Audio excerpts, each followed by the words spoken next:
Welcome back, ladies and gentlemen.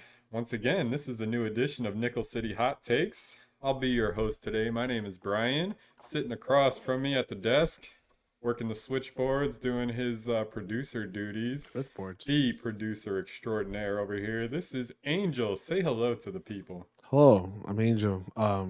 This is totally not the second time we're doing this podcast. Yeah, I'd like to apologize to everybody. It was last week. We even had my uncle in studio. I'd like to offer a sincere, heartfelt apology to him. I know he wanted to be a part of this in studio. Um, what happened was it was storming outside, lightning hit, power surge.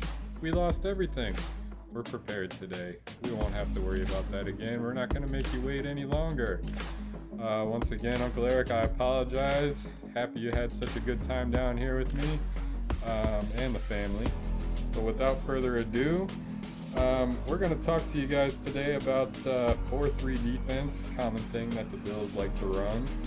Give you a little bit of education on that.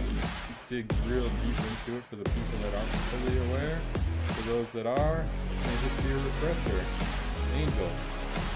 So, besides it also being, the second time we're doing the podcast, this is also the first time we are doing video podcast. So this will be on YouTube. And I don't know if we can put it on Facebook. We'll figure it out. If we can upload it to Facebook, we'll see. But as you can tell, we are two very handsome mofos. As you can, Brian has the SLR camera. He has the better camera than I do, and I'm with my webcam here. We're gonna have some footage of the OTAs so far. You have, got Allen, you got Diggs, you got all the crazy guys out there. But yeah, this is our first episode video, so I was kind of happy. Technically second because everything got corrupted, but whatever. We don't talk about that. Yeah. So, with that being said, Angel, let's jump right into our gem for this episode. This is something that I've always wanted to do. For anybody that's visiting up there around July 10th and 11th, or any residents up there, feel free to leave a comment, something on our Facebook page. Let us know how this was. The Taste of Buffalo. I always see this advertised. I always think, wow, I need to get up there for this. Like, there is so much going on at this Taste of Buffalo thing, and it just looks, you get all your local vendors, food trucks, things like that.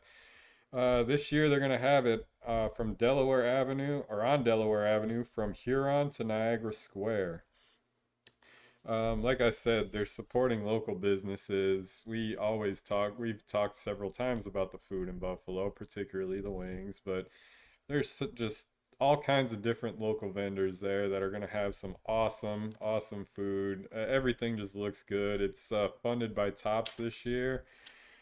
Um, Gonna have some live music, and anybody that likes the New Era hat, particularly the one that Angel's wearing today, as you can see, because this is our first live video podcast. New Era is gonna have a vendor there also. Gonna be plenty of Bills gear. Check them out. They're gonna be at the Taste of Buffalo. And this year also is gonna be free admission. Um, Due to COVID, hard times. We all know what's going on with that. But anybody that did pay for a ticket in advance, you're going to get your money refunded if you haven't already. So that's a pretty exciting thing. Like to thank Tops and everybody that's funding the Taste of Buffalo this year for that. But like I said, please, if anybody goes, feel free to drop a comment or something on Facebook, Twitter, anywhere where you're listening or watching us now. Angel, I know that you saw a couple of things at this Taste of Buffalo that got you excited. I'm sensing some mac and cheese. Yes. So, I forgot who it was. I think it was Jeremy White. Almost every year when I was working and actively listening to WGR, always mentioned the mac and cheese truck. Every year, mac and cheese, mac and cheese, mac and cheese. And I'm just like, you know, I saw pictures and I'm like, the stuff that they making in this particular place is like like, you got truffle mac and cheese. You got buffalo chicken mac and cheese with blue cheese crumbles on top. I mean, god dang it! I want to go so bad. I'm hungry. Um, but yeah, it's just this. I don't know how many vendors there are exactly, but there's quite a bit of them. And the thing is, I guess the thing I want to also talk about is the variety of food. It's not just like some cookie cutter, oh, there's ribs over here and there's this over here. They're actually creative foods, not your typical stuff you run into type of stuff. There's a cheesecake truck. My cheesecake. So, but yeah, there's a lot of variety. And I would love to go, but we can't. So, I tell you, it's if you do have an opportunity to go over there, please let us know. Take some food pictures, post, please, because there's nothing wrong with posting pictures of your food. Totally acceptable over here. But yeah, honestly, it's just a whole bunch of. I'm just looking at the menus here. It's just like there's so much good stuff here. So much. I'm Try a it. Strawberry Crunch Fields Forever Cheesecake. That sounds amazing, and I don't even know what's in it. So You throw strawberry and crunch and cheesecake all in the same name. yeah, Fields. I mean, I'm kidding. Anyway, so that's pretty much what. Okay, something just caught my eye. Oh boy. Sweet Nutella in Texas toast, buttered with mom's made strawberry jam and whipped cream. Oh my god, that sounds amazing. Somebody needs to take a picture of that. Whoever goes there and gets that, please take a picture of that because that sounds amazing.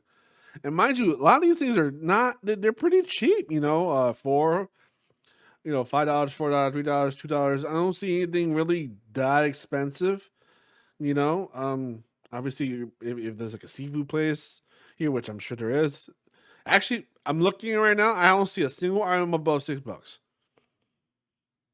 It's pretty awesome. That's very awesome. So, if you want to, go for a weekend or whatever, I don't know, I'm sure if it's a weekend or not, but 10th and 11th.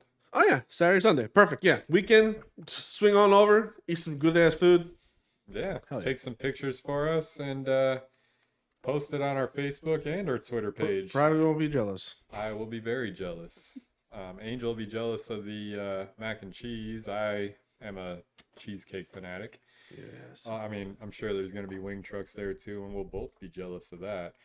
But the main reason that we wanted to shout out the Taste of Buffalo as our gem is it's obviously had an impact on both of us watching the videos, and it's one of them things that made us people that have been there before that want to go. It gives us another reason to go back. Gives us different time to go back. Like, hey, we need to plan a trip in July. Taste of Buffalo is going on. So just that's us. We've been there. I've lived there. He's been there. The other main thing is they're supporting local vendors. They're doing what we're doing just on a physical, stronger level, and we admire that. We appreciate that. So go check out the Taste of Buffalo. Let us know how it was. Post some pictures. Hashtag them. We'd appreciate that. Taste of Buffalo is your gem of the week. And Ross stacked to his right. TJ Jones to his left. He looks right. He throws right. A little high, but Ross comes down. Popped up in the air and it's picked off. This could go for the Bills. And it will. It's Ron Brooks. See you later.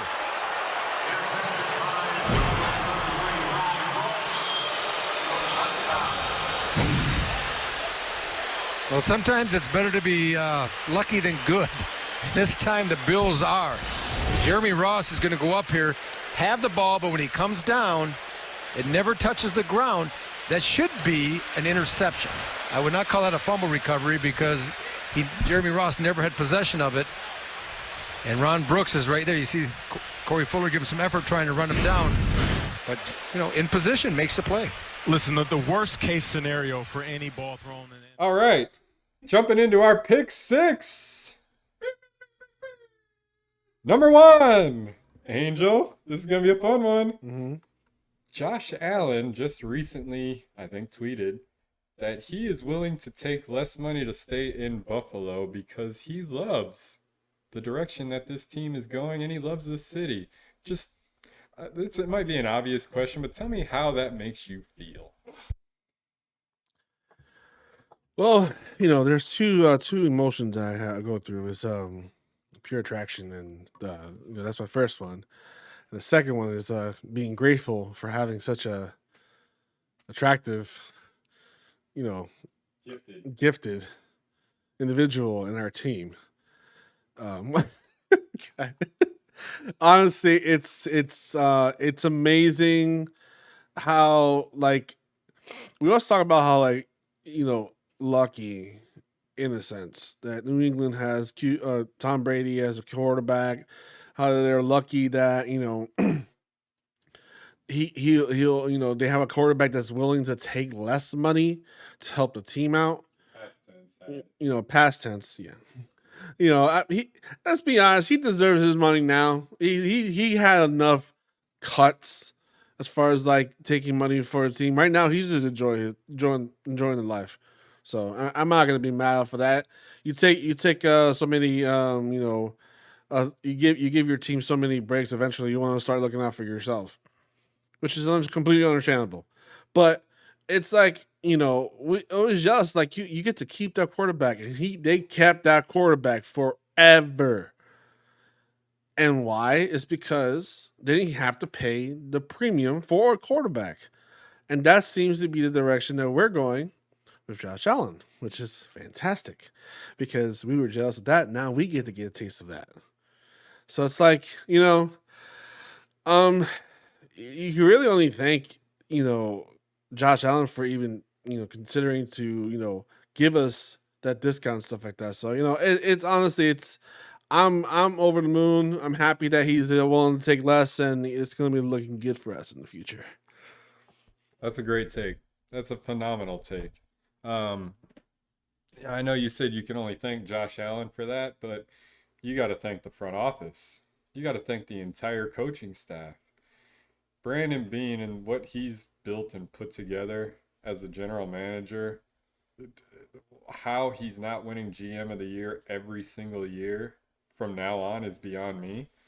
Especially if Josh Allen outperforms what he did last year and Emmanuel Sanders outperforms John Brown. Just, I'm not going to get into that yet because we got some more of that going on, but Josh Allen has more weapons to throw the ball to. Our running backs are getting more experience in the league. There's a lot of criticism on our tight ends and our running backs, but they're all getting more experience in the league. He's building more rapport with all of them. We have what? Jacob Hollister's a new tight end this year. A rookie running back that he's. Did we get a rookie running back this year? Yes, we got a rookie running back, and we also got a guy from Miami, Bertha. Oh, Matt Breida. Breida, Yeah. sorry. So two possible new running backs, one new wide receiver, one new tight end. Everybody else is building more rapport with Josh Allen. It's chemistry. He's going to improve. He's been gradually getting better every year. And the fact that he knows this, he has the ball is in his court when it comes to what he wants to make, and he's offering us to take less. It's admirable. I got something to throw at you after we're done here. It's a new topic, and I want your opinion. This is going to be something similar to how you come at me with these stupid Facebook comments. I have something for you that's going to be something similar, and I need your opinion on this one. You probably know what it is anyways, so go ahead, continue. But yeah, like I was saying, that we're just building chemistry. Josh Allen is building rapport and chemistry with everybody on his offense. We added a couple of new pieces on the offensive line as well, but they need to build chemistry with each other. We've got our veterans that know what they're doing. This offense is just going to be insanely fun to watch this year. It's going to be awesome. Have some faith. Josh, thank you so much, obviously, for offering to take less money, but thank you so much for just your talent and how damn good you look in shorts and a visor. All right. All right, so now I do have the. There's been an ongoing conversation for the past couple of weeks. So I say 2 weeks to be exact. Specifically from Raven fans. I don't know why. I mean, I'm not shocked, but I am also surprised, sort of. Why are they coming at us with this? But it sparked a conversation that it started to get traction, and it started to get picked up by CBS Sports, and all these other media outlets out here. The thing is, it's basically the best thing to come up with is which came first, the chicken or the egg. So basically, what I'm trying to say is, and this is what a lot of people were trying to come up with: does Josh Allen make Diggs good, or does Diggs make Josh Allen good? And that conversation has been going on pretty much for 2 weeks straight, and it seems that it just doesn't go away. There's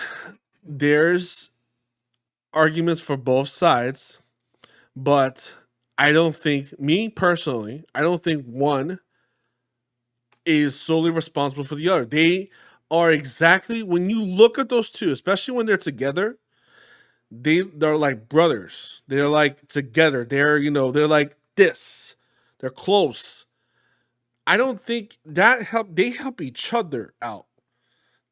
One doesn't make the other better. They just synchronize really well. And yes, they make each other better. But not one's responsible for the other one being good. Because technically speaking, now here's my argument against people saying that Diggs is the reason why Josh Allen's got these numbers and stuff. This is my argument against it. Not only Diggs have a career year with the Bills, Cole Beasley got a career year with the Bills. John Brown got a career year with the Bills. And who was that quarterback? Josh Allen.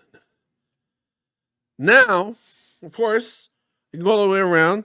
Diggs makes Josh Allen better. He saves Josh Allen sometimes.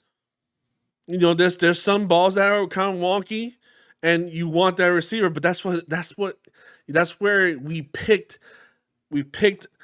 Diggs for a reason, because he can save and do things like that, like help Josh Allen with those almost uncatchable balls.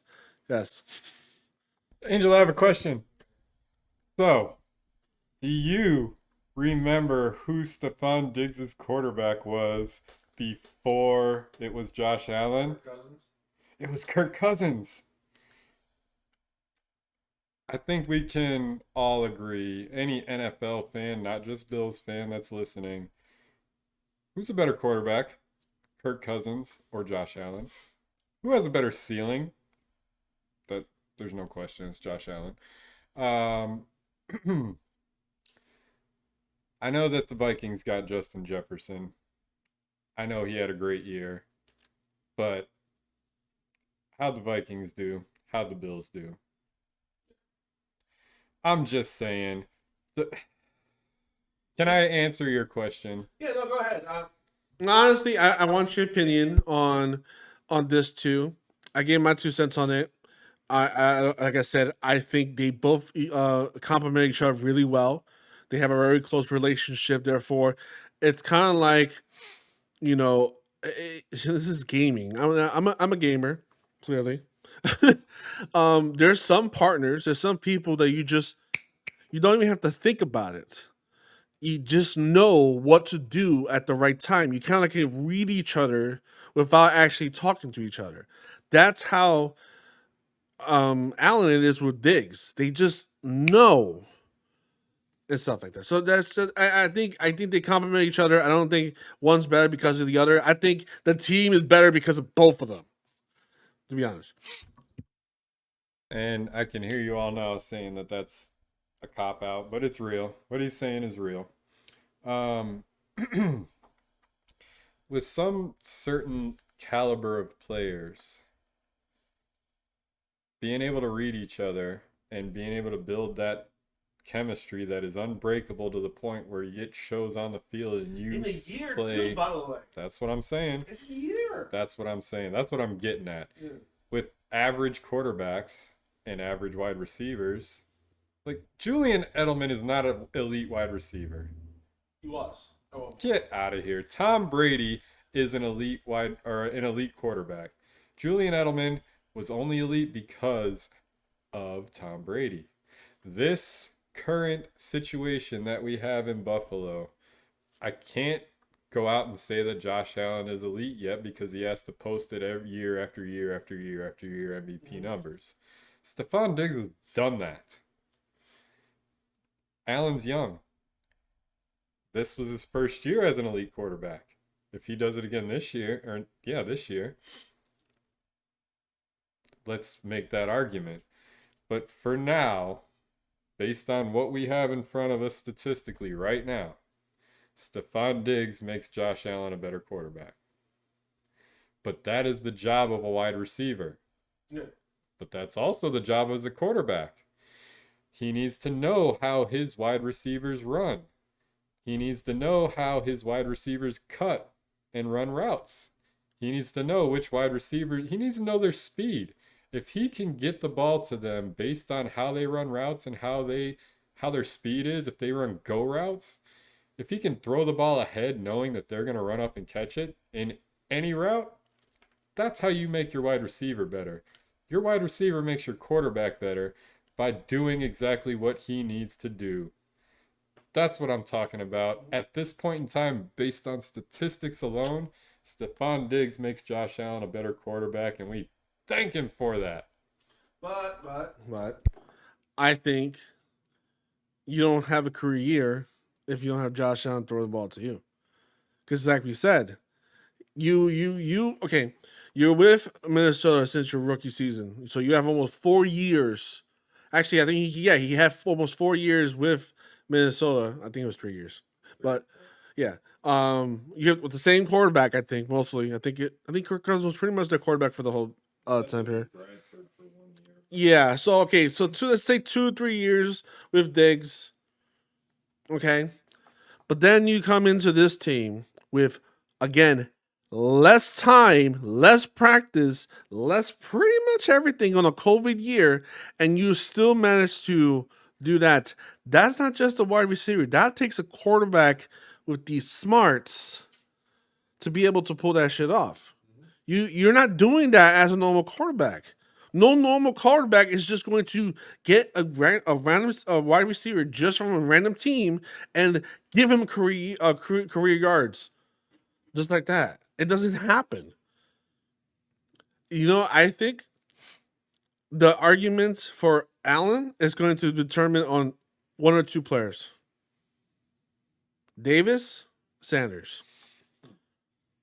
That's those two or right there. If those guys have career years, especially Sanders, because mind you, I'm not sure you remember how Sanders were in the past. Holy crap.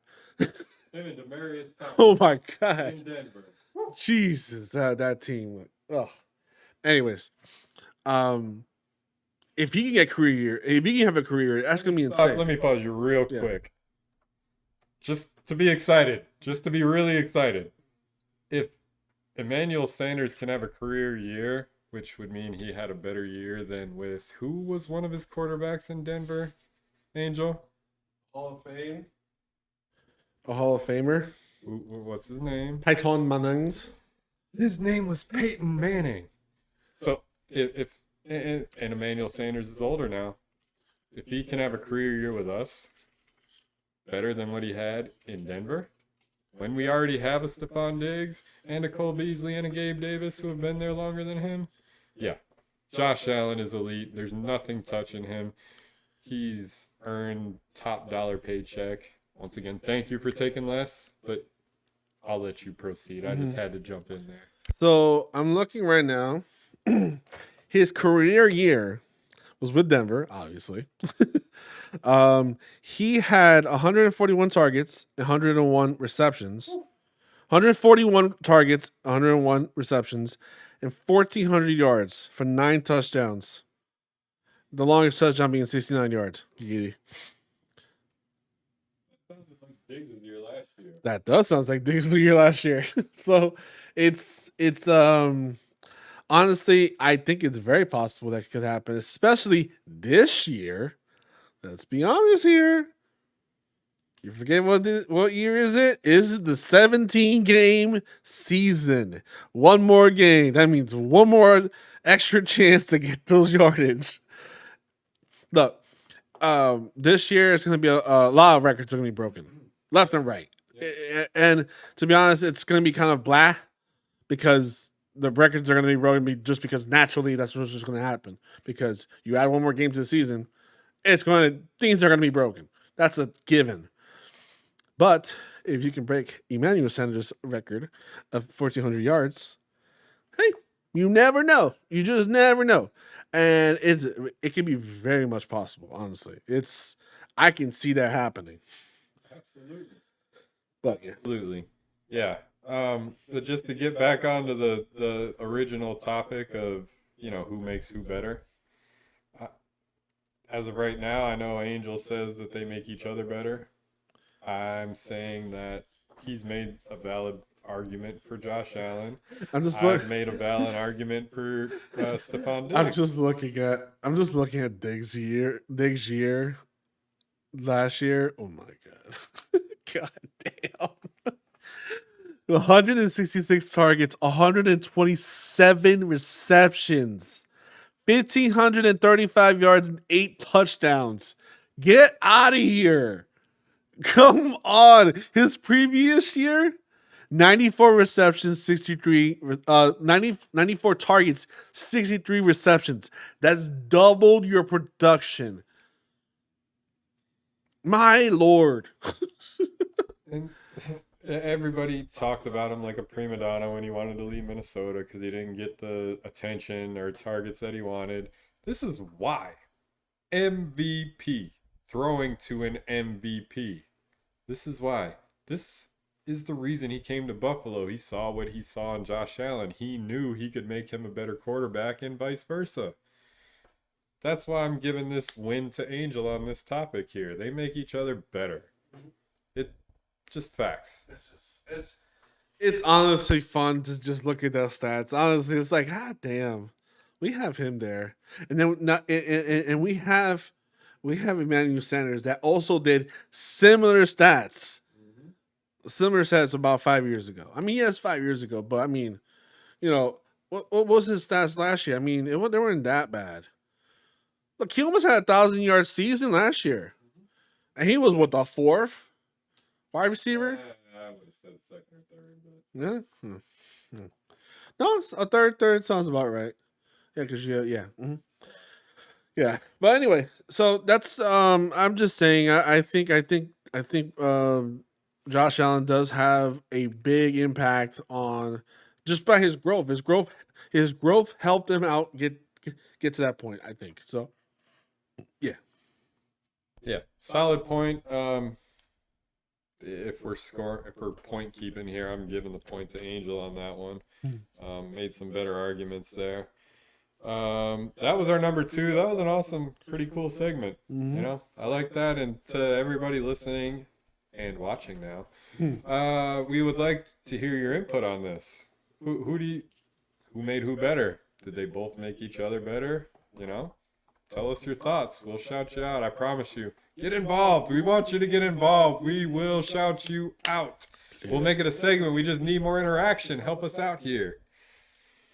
With that being said, we're going to jump into number 3. New stadium update. We got some news last week, Angel. So just out of curiosity, I need it. Being a team from Buffalo, I need an outdoor stadium. I need this. What are your thoughts? So we got a whole bunch of news about the stadium, but the first thing I want to bring up is good news.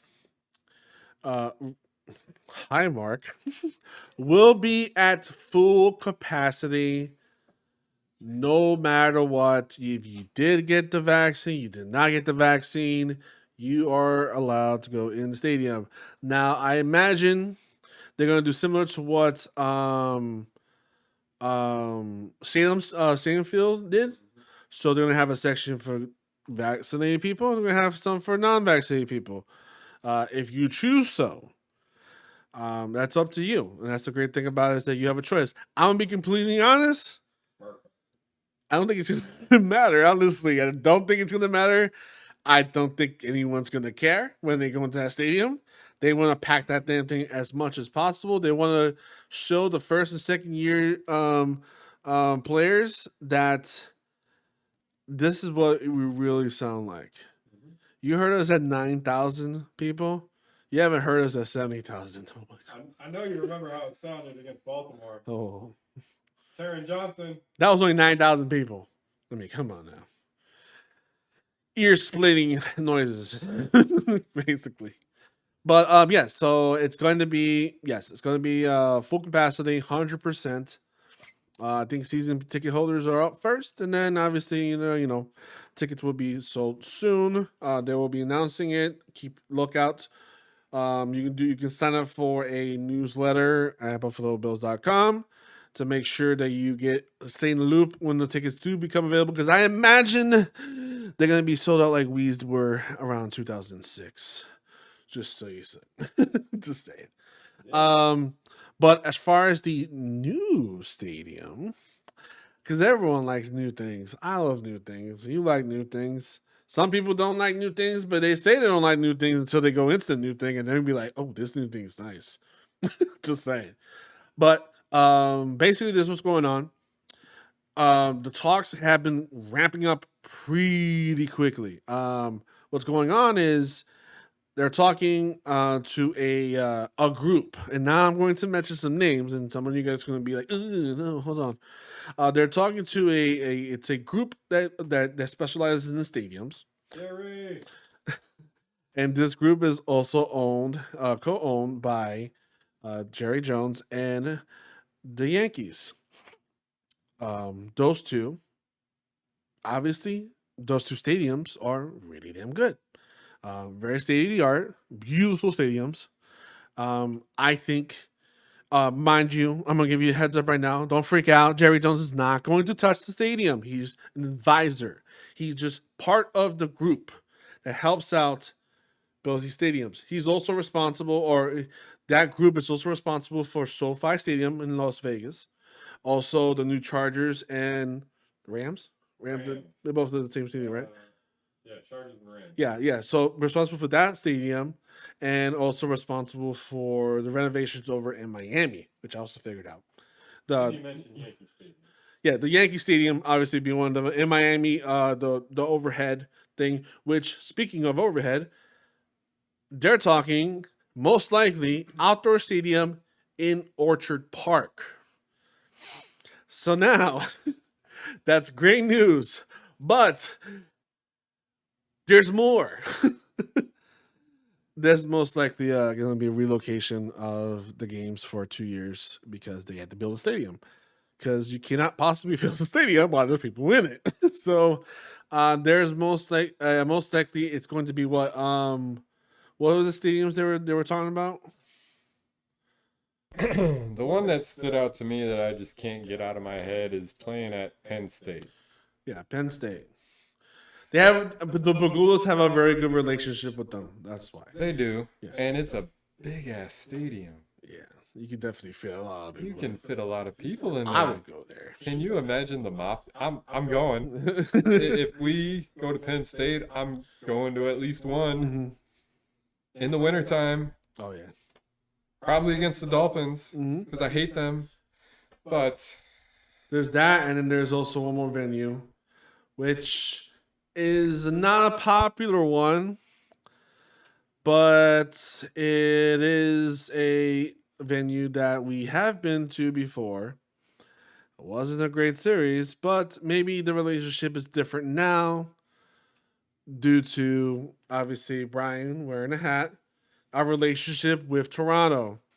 this hat's going to disappear as soon as the Blue Jays move back to Toronto. Anyways, the relationship with Toronto and Buffalo, although the hockey team not so great, The relationship with the relationship with Buffalo and Toronto is actually pretty tight knit. They help each other out quite a bit. So I can also see that happening. Maybe they might rotate games. Who knows? So what's going on is the reason why that might be the case is because their lease is up in 2022. No, 2023. Sorry, 2023. And my guess is that the last season of the stadium is going to be next year. I would assume so. I don't know yet. This is why they're planning, but the talks are being really they're really ramping up really fast. So I wouldn't be surprised if towards the end of the season they start talking and they start making some announcements. Hey, look, this was going to be happening. We're going to be playing here this year. This year we're going to play here or what have you. But yeah, it's going to be an outdoor stadium in Orchard Park with a similar format to Miami when it comes to the overhead. So it's going to be kind of like basically the cutout's going to be just the actual field itself, and then the rest of it's going to be covered up. So the elements still hit the field, but don't hit the fence. It's a good and bad thing because some people really like being in the element, but if the element's still being applied to the game itself, then who cares? They're still getting hit by elements. Elements still do apply to the game. That's all I really care about. And it's cold. You get the into wind. you Imagine get the wind. you get into November, December, January, February. I'm gonna cross all my fingers here. Probably won't play in February, but with with all those elements, all that wind, all that cold in the playoffs, it's a hard place to play if you're a southern. If you're from anywhere but Buffalo, that's a hard place to play. That lake effect wind, it stings. You're outside. Just stay home. Don't show up. It wasn't worth it. You're gonna lose. Okay. So there's that. So obviously outdoor stadium. They're shooting for 2025. Again, it sounds like a long way to go. This probably is a long way to go. But good thing is, it's happening. It's being talked. It's moving. Now, when it comes to who's paying for the stadium, that I don't have any information of. I'll let you guys know when it does happen. But when it does happen, you be the first to know. But my thing is, taxpayers are gonna pay. Look, it's gonna happen. It's gonna, it's honestly, it's going to. I don't know. I think a new stadium is gonna look really good in Buffalo. You have a good team with a good stadium. You're gonna have people come in, and what's the one thing that this podcast is trying to do? Get people in Buffalo. Visit Buffalo. One more reason to do it by a brand new stadium with a good ass team. I mean, you can't go wrong with that. Yeah, you may have to pay a little bit of money. I mean, I don't know how much it is exactly. It's an outdoor stadium, so it's not like, top of the line, Mercedes-Benz style stadium. So it's not going to be that much, but it's gonna be pretty penny. But hey, if it means that it's going to bring more people, more tourism into the city, more people to the city itself, and just get that revenue back, especially now that you can have year-round events, because you can't do that with this current stadium. You can do that with football, but you can't have concerts outside in those winters. So that's the kind of my thing when it comes to the stadiums. A lot of people don't like the fact that I talk about indoor domes. I'm looking beyond just football games. You can say no, but this is the reality. You want something that constantly brings revenue. It's a business aspect too. That's why you don't think they make a stadium just because they're like, oh, football team is doing good. They want to bring people to the stadium year round. But anyway, this idea with the top is perfect. It's a fantastic idea, and you keep it in Orchard Park, which also means tailgating. Mafia. No. So we won't have to worry about losing tailgating to a downtown stadium because that would not have been the case. Probably not. So we get to keep our tailgating and all those amazing food and all the tables breaking and all the alcohol. And it's, go ahead, Brian. Just I lost It train of just warms you up. thought. It does. It makes you all fuzzy inside when you think about tailgating. That's what the mafia does. You know, that's what Bill's Mafia does. There's people camping out, a night beforehand. That's the love that the city has for this team. Um, we've got, is it one of the oldest stadiums in the league Mhm. right now? Yeah. We're on the come up. They deserve a better stadium. They deserve better facilities. Let's give it to them. Let's make that investment because they're paying us back on the field. Let's do it. Let's have some They fun. deserve it. I mean, we've had the same stadium since the Rock Pile, basically. I mean, 1970 was it? I don't know how old the stadium is, but It's been a long time. yeah. So Yeah. it's long overdue. And like I said, we're still talking about another 4 years from now, so we'll still be able to do what we do best, at the stadium now. Hi, Mark. And yeah, that's what we got so far when it comes to the stadium. We have a group that's really good at building stadiums, very reliable, and they seem to do a really good job when it comes to cost too. That's another good thing because the other group is the Mercedes Benz, and that was, oh my jeez, the amount of money they had to pay for that damn stadium is just. And the thing is like it's not too far off of the AT&T Stadium, so it's like, but the price it's night and day. It's crazy how they managed to save so much more money on the AT&T Stadium compared to the Mercedes Dome, whatever it's called. So it's like, you know, Yeah, jeez. and you think about both of those two stadiums, and I'm not saying we're gonna get a whole bunch of college football playoff games in ours, Could but very much be though. Hey, you can never count it out. that's true. But those two have done it Exactly. since the inception of their stadiums. Yeah. You've got a team like Dallas. More Winter Classics. I mean, Yeah, you could yeah. the possibilities of having a newer stadium creates much more venues, much more things to happen there. We can have a Winter Classic again. We can have a college football playoff game there.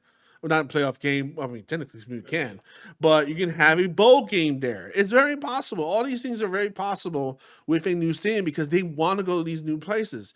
WrestleMania, for example, is going to go to It's going to go to Las Vegas. That stadium is not even a year old now at this point. They want the new one, so that's the good thing about having a new stadium. Some people are not going to like it, but they got to understand that once you get you in the stadium, your whole thing about the past is just going to go out the window. We're like, the possibilities too are completely crazy. Like as far as like what you can put in the stadium, like KeyBank has like a Hall of Fame section.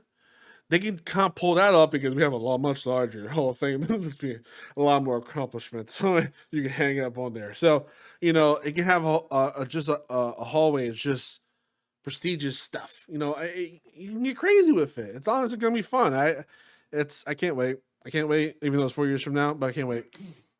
And best believe we'll continue to update as that goes along. Mm-hmm. But it's just exciting to talk about right now. Yeah. It really is. You New can see things. getting Angel getting all worked up over there about it. Um, just get excited. Be happy. It's a good thing. So we're gonna jump right into number 4 here. I'm not gonna spend too much time on this because Angel knows how I feel. We're talking about the NHL playoffs. Game 1 just happened last night. Tampa Bay Lightning defeated the Montreal Canadiens 5-1. And it could have been like 9-1. They're getting swept. And if they don't, they're not making it past game 5. That's my personal opinion. I know Angel hasn't been watching, so yeah, we'll just jump right into our number 5, and that will be our Major League Baseball update. Starting in the National League East, the New York Mets, 3 games ahead of the Washington Nationals. Looking pretty good there. Pulled ahead. Central, the one division we said was going to be a fun one. Milwaukee leading that by 4 games now over Chicago Cubs. The St. Louis Cardinals have dropped to 8 games behind the top spot. For a while, it was Milwaukee, the Cubs, and St. Louis. Heading into the West, San Francisco Giants, 2.5 games on the Dodgers. The San Diego Padres, 4 games back of them. The Giants and the Dodgers, even the Padres, you look at the run differential, plus 99 for San Francisco, plus 104 for the Dodgers, and plus 77 for the Padres. The next closest in the entire division or in the entire National League is plus 21. Yeah, the San Diego Padres, who are third place in the NL West, have plus 56 run differential on the Milwaukee Brewers, who is number 1 in the Central. It's ridiculous, this division in the West. These guys have great pitching, great hitting. It's going to be fun. Pay attention to that division and pay attention to those 3 teams. If you're trying to get into baseball, that one's going to be a fun one to watch. Jumping into the AL East, Boston Red Sox, 1 game up on the Tampa Bay Rays. 6.5 behind them, the Buffalo/Toronto Blue Jays. And 7.5 behind the Boston Red Sox is the New York Yankees, which I think they've lost 6 straight to the Red Sox this year. That could be looking completely different if they didn't get swept out of the entire division by the Red Sox. But let's not get into that. In the American League Central, the Chicago White Sox, not much of a surprise, leading that division, 2 games over the Cleveland Indians. In the West, everybody's favorite team, the Houston Astros, 1.5 games on the Oakland A's. I need to see the Oakland A's jump up and beat the Houston Astros, and I think a lot of people in this baseball MLB fan club need that as well. But my favorite stat is the run differential, and the Houston Astros are dominating in that as we speak. Plus 140. Your second is the Dodgers at plus 104. I know you don't like hearing it, but that's how it is right now. Your Houston Astros are the hottest team in the league. Jumping into number 6 of Pick 6, your NBA playoff picture. Eastern Conference Finals, Milwaukee Bucks and Giannis Antetokounmpo. 2-1 lead over the Atlanta Hawks. Game 4 tonight at 8:30 p.m. on TNT in Atlanta. Then tomorrow, your Angel Phoenix Suns over the facing the Los Angeles Clippers at 9 p.m. Phoenix has a chance to clinch an NBA Finals appearance. They are up 3-2 over the Los Angeles Clippers. It's going to be interesting. Coming up next, ladies and gentlemen, we're going to break down our 4-3 defense. I got a little special thing for you, Brian. This is called the extra point. Extra point? Extra point. You know, because when you get pick 6, you get the extra point. This is a surprise. So, something's happening next year. Something that Bills fans, not myself, have been clamoring for forever. Alternative helmet. Alternative helmets are...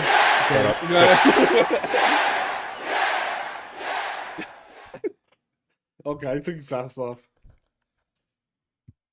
I've been speaking about this for a long time, before we even thought about bringing red helmets into our repertoire. I don't care how they do it. I don't care when they do it. I care about how often they do it, which I hope is very frequently, at least 2 to 3 times a year to start. Um, we need this. This is a popular topic on all of social media, especially after Stephon Diggs said that he wants this badly. He Okay, listen, everybody would look great in a there's red an helmet. image out right now of Stephon Diggs in the classic 90s Buffalo Bills jersey combination with the red helmet. And I'm not going to lie, it's looking pretty smexy right there. I'm not going to lie. It's looking pretty damn good. I mean, come over here. You see this. I mean, I mean, hold on. I want to share this real quick. Let me let me just okay, hold on. Yeah. Let me just minimize this real quick. Let me just nope. There you go. It's gonna right there. Brian can't handle the awesomeness of it. This is a render from a Bills fan. And I'm not gonna lie. Of course, podcast people, you can't see this, but imagine Stephon Diggs in a red helmet with the updated Buffalo Bills logo, and the classic blue a white white sleeve or neck thing. But yeah, that combination with the classic, it looks really damn good, and that's the only combination that personally I think that would look really good with that combo. Now, those with the current combo, I don't know. I have to see them. I have to actually see it. Like, I maybe can see this with the color rush jerseys, but I think never even thought about that. yeah, red helmet, red jersey. I think it look pretty good. But yeah, that's what it looks like right there. That's yeah, just that is so they're talking about that next year. Alternative helmets. It's only gonna be one. Obviously, oh no, I'm sorry. It's gonna be the third one. It's gonna be the alternative. You got the old school one, then you get the regular one, old school, and then the alternative. Old school is the standing buffalo, by the way. Yeah, if you didn't know that, obviously, most of you guys already knew that. Come on, you already Snow jersey right back there. Dion. But yeah, that's I saw it. I was like, because I didn't even understand why people were so freaking crazy over those red helmets. I was, me personally, I'm not really a big fan of them. I like the white better. But if you put the updated logo onto the red helmets, I think that looks nice. Very nice. Now, question, Brian. Matt or no Matt?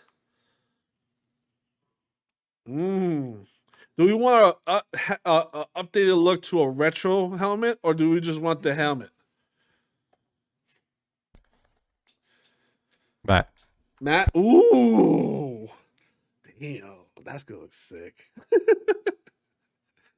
It's going to look sick. But yeah, look forward to that. That's the extra point this today. No guarantee extra points unless we just come up with a little surprise. There you go. This is a hot topic. I mean, this is something I'm excited about in particular because, as he knows, I've been talking about red helmets for ever. I've always loved them. Mm-hmm. It's my thing. I thought they always looked awesome. Maybe not so much with the dark blue jerseys. Let's be honest. Dark blue jerseys are not actually my.